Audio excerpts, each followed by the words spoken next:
салом бинандагони азиз, барномаи ахбори озодиро бо охирин таҳволоти Тоҷикистону ҷаҳон пай мегирем. Шаълои Гулхоҷа ҳастам дар хидмататон. ҳоло таваҷҷӯҳ кунед ба сархати мавзӯи имрӯз 15 апрел.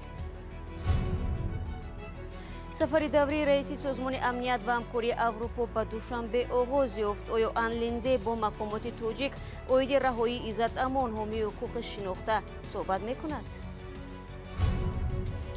қаҳрамонҳои навори ҷанҷолбарангези амалиёти боздошти террорист мегӯянд, ки зери фишор гуноҳро ба гардан гирифтаанд.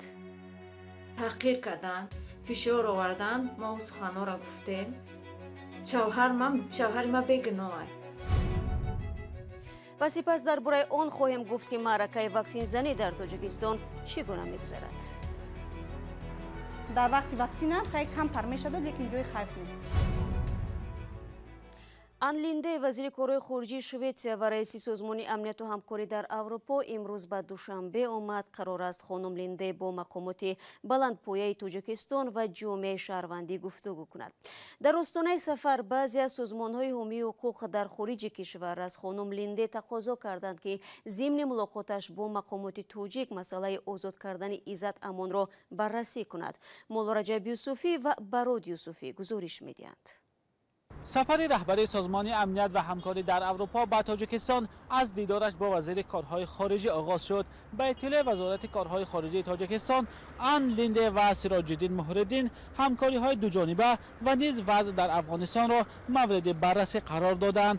چالش‌های معاصر از جمله تاثیر بیماری کووید 19 بر اقتصاد، تغییرات اقلیم، مبارزه با تروریسم و افراط‌گرایی و قاچاق مواد مخدر و جنایت‌های کیبرنتیکی از موضوعهای دیگر صحبت سراج‌الدین محردین با رئیس سازمان امنیت و همکاری اروپا بوده است.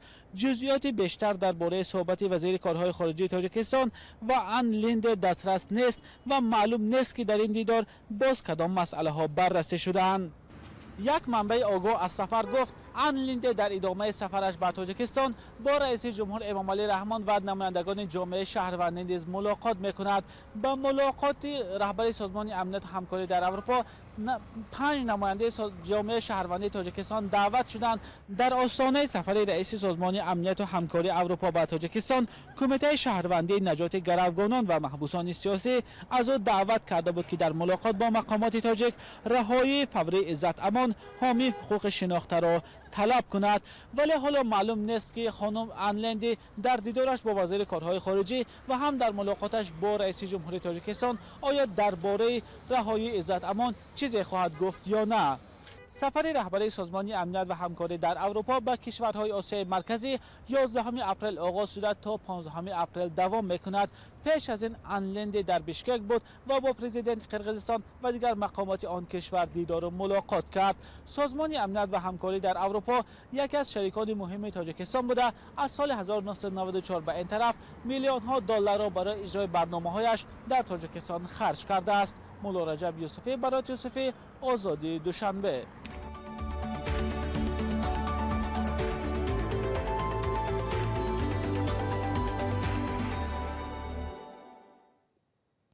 рӯзи гузашта вазорати корҳои дохилии Тоҷикистон дар барномаи телевизионии худ суҳбати Имомалӣ Идибеков, муттаҳам ба терроризм, ҳамсари ӯ ронандаи таксӣ ва дугонаи ронандаи таксиро пахш кард. ин 4 нафар ҳафтаи гузашта қаҳрамони навори ҷанҷолбарангезе шуданд, ки дар шабакаҳои иҷтимоӣ ҳамчун аблава маънидод гардид. мақомоти интизомӣ мегӯянд ҳамроҳони Имомалӣ Идибеков ба амалиёти боздошти ӯ, ки дар терроризм муттаҳам аст, халал расонданд. дар навори дирӯза ин 4 нафар ба гуноҳи худ иқрор шуданд, вале баъд аз он бо радиои озодӣ тамос гирифта баръакси ҳолро гуфтанд.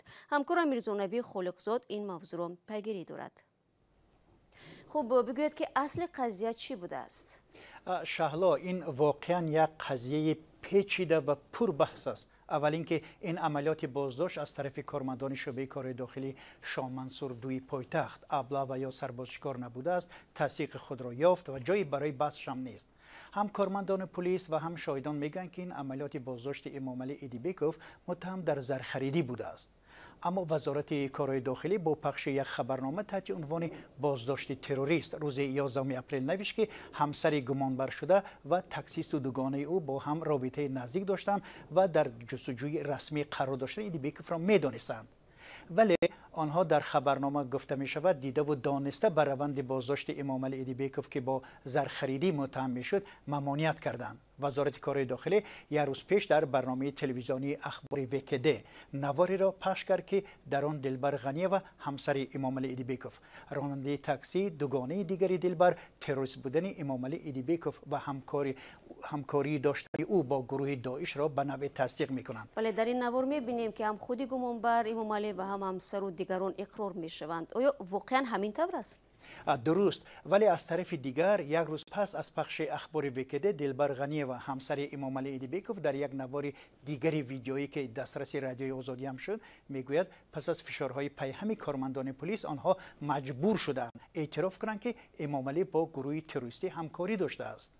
محمد او را تحت فشار ما را قرار دادن، تحقیر کردن، فشار آوردن. ما سخنان را گفتیم. شوهر ما بیگناه، تروریست نیست. تروریست 5 سال در تاجیکستان زندگی میکنه، 5 سال پس تروریست بدنش معلوم میشه، اینقدر خطرناک باشه. شوهرم همه همون گپا را طاقت مرا دیدن نکرد، اوجا طاقت تحقیرای او را نکرد. همون گپا را گفت که اویله من ای همینجا بروه. ولی از شعبه کارهای داخلی شاه منصور دو به رادیو آزادی گفتند که هیچ فشاری به پیوندان گمانبر شده وارد نشده است و حالا تفتیشات ادامه دارد. خب به طور گفته می شود مقامات انتظامی تاجیکستان بر اساس سندهایی که از طرف روسیه در نسبت امام علی پیشنهاد شده است او را مورد بازجویی قرار دادند. ولی همون گونه که می بینیم او بیش از 3 سال به این طرف در تاجیکستان به سر می برده است. پس چرا پیشتر بازداشت نشد؟ ببینید، در وزارت کارهای داخلی گفتند که در ماه مارت همین سال یعنی سال جاری مقامات روسیه در مورد در پیگرد بین المللی قرار داشتن امام علی به تاجیکستان اطلاع داده است و در اساس همین اطلاع کارمندان حفظ حقوق عملیات بازداشت امام علی ایدیبیکوف را به راه ماندند. امام علی ایدیبیکوف فعلا با ماده 205 کودکس جنایی روسیه یعنی عمل تروریستی و با ماده 401 کودکس جنایی تاجیکستان یعنی زرخریدی عیبدار بوده. پروندهش مورد تحقیق و بازجویی قرار دارد. تشکر برای صحبت. با این هم نزدیکان امام علی گفتند که وکیل مدافع گرفتند و برای اثبات بیگناهی او تلاش به خرج خواهند داد.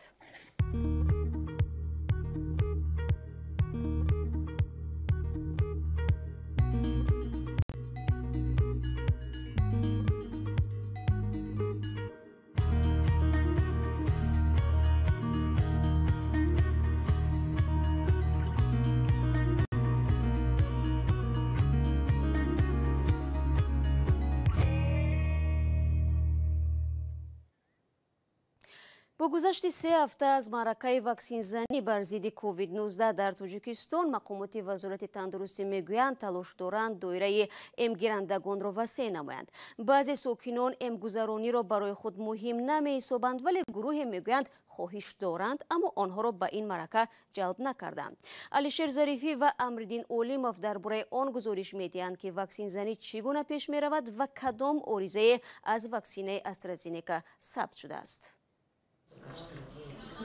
این آموزگاران چند روز قبل واکسن بر ضد بیماری کووید 19 گرفتند. میگویند بعد دریافت واکسن استرازینیکا یک مدت حرارت بدنشان بلند شد ولی آن را به سبکی پشت سر کردند.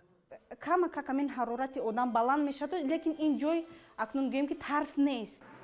در وقت واکسن هم خیلی کمتر میشد لیکن جای خیف نیست. معرکه امکانی بر ضد کووید 19 3 هفته پیش در تاجیکستان شروع شد. به قول مسئولین همه روزه بیش از 2000 نفر با واکسن زنی فرا گرفته می شوند که اینها اساساً کارمندان بخش تندرستی، معارف و فرودگاه و مهمانخانه های دوشنبه هستند. از 15690 نفر آموزگار در شهر دوشنبه بیش از 60% واکسن گرفتند. و خوشبختانه تا امروز آن نفرانی که از امگذرانی یعنی فرا گرفته با امگذرانی فرا گرفته شدن یگان شکایت وابسته به وضع سلامتیشون به مرکزهای سلامتی و یعنی ساختارهای ساحه معارف پایتخت پیشنهاد نگرده است. فیضعلی سعیدزاده دیرکتور مرکز جمهوریوی ایمونوپروفیلاکتیکای وزارت تندرستی میگوید از 28300 نفری که تا امروز اعم کرده شدند 107 حالت نامطلوب را به قید گرفتند. واکسن چی است؟ این مواد ایمونوبیولوژی است که طبیعی است که وقتی که به ارگانیسم وارد می شود در ارگانیسم علاقه پرکار سر میکند و این حالتهای نامطلوبی که در اونجا ما خیلی قید کردیم به نظر گرفتیم این حالتهایی می باشند که бевосита бояд ҳамин ҳолатҳои ҷиддӣ нестанд, ҳолатҳои сабук. ин ҳолатҳо дар муддати 1-3 рӯз ба монанди ҳароратбарандии дарди сар, дарди буғумҳо, дарди мушакҳо, мумкин аст қайдкунӣ, инҳо дар муддати 1-2 рӯз ҳатман мегузаранд. тоҷикистон дар доираи маъракаи ваксиназанӣ бар зидди коронавирус дар 3 марҳила беш аз 5 миллиону 800 ҳазор нафарро ваксина хоҳад зад. кишвар 192 ҳазор воя ваксинаи AstraZenecaро ройгон дастрас кардааст ва қарор аст дар навбати баъди 624 ҳазор воя аз ин навъи ваксинаро ворид кунад. сокинони аз 18 сола болои Тоҷикистон бояд пурра эм карда шаванд. имрӯз аҳли олам 143-умин зодрӯзи сардафтари адабиёти навини тоҷик Садриддин Айниро ҷашн мегирад ва ба ин муносибат радиои Озодӣ аз чанд роҳгузар пурсид ки оё дар бораи ин нависандаи шинохта маълумот доранд ё не ва кадом асарҳояшро хондаанд. посухҳоро якҷоя тамошо мекунем. хеле асаро шеър нависагиян хай мақсад бисёр чизро гуфтагия асарҳои дохунда марги судхӯр хай ва ғайра. хай шоир буда барои ҳамчи ба қаҳрамон бод қаҳрамони халқ тоҷик мақсад мо 6 та дорем. асарош намешнасем ото не мостиш не ай шоир аст асарош не охи ягон мамнун ташаккур зиёд оқаме мисол ягон асарҳояшро мебинед асарҳошао номбар кардан кунед мактаби кӯҳна модари май баъд аз ҳамин асарҳо ягон қаҳрамониашро мебинед не дохунда ғуломон марги судхӯр черто мактаби кӯҳна қаҳрамониашро ягон нафаршо гуфта мекунед қаҳрамони халқи тоҷик не аз ҳамин асарҳо ягон қаҳрамонро қоришканба человек который марде ки бисёр мехӯрад ва ҳамонро одина чи дорад бад мактаби кӯҳнае ки Садриддин Айнӣ дар бораи худаш нақл мекунад ҳамун муаллими қадима будохи дарс метод хай мактабатора кам қаша медонам дигаша намедонам ки мо вақти изда буданда мо набудем охи ягон асарҳояшро мебинед асароша не аки боз кампир магиҷо ҳамаш фуромӯш шидаги ай сари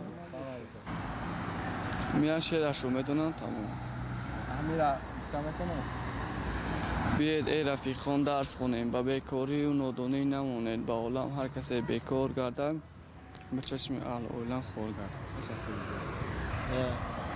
асарҳояшон ка таҷриба маълумот надоред намедонам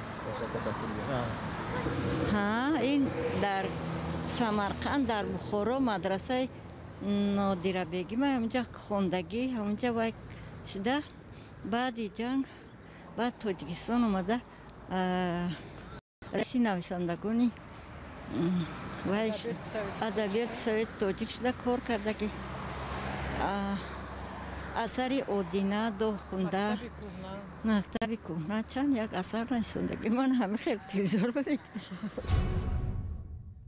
ва хабар дигар барои муҳоҷирон дар Русия муҳлати истифода аз сертификат ё гувоҳиномаи имтиҳони забони русиро барои муҳоҷирон яъне шаҳрвандони хориҷӣ кам карданд. Аз ин ба баъд муҳоҷирони корӣ дар Русия вазифа доранд ки дар 3 сол як дафъа аз забони русӣ, таърих ва қонунҳои он кишвар имтиҳон супоранд. Қарорро дар ин бора Михаил Мишустин, нахуст вазири Русия, имзо кардааст ва ҳамон гуна ки медонед пештар муҳлати истифодаи гувоҳнома 5 сол муқаррар шуда буд.